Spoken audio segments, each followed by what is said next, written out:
Salam, hər vaxtınız xeyir. Növbəti qonağımız Hyundai Veracruz modeli. Hər kəsə məlum olduğu kimi, isti havalarda bu modellərin torpedasında yaranan çatlama və qopma halları hər kəsə məlumdur.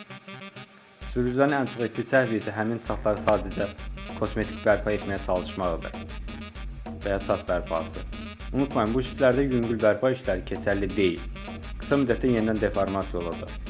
Tək və qəti həll yolu torpedanın keyfiyyətli şəkildə yenidən üzlənməsidir. Çat bərpası etmək aşırı isinmələr zamanı yenidən deformasiya hallarını gətirib çıxarır. Biz bu problemi peşəkar səviyyədə həll edib, işdə tamamilə yeni və dözümlü bir həyat qazandırırıq. İşimizi tam zəmanətlə təhvil veririk. Keyfiyyətin fərqini özünüz müqayisə edin. Aşırı isinmələr zamanı torpedada qopma, çatlama halları qəti şəkildə baş verir. Görülən işlərə tam şəkildə zəmanət verilir. Bu və salınır bütün işlər görülməkdədir.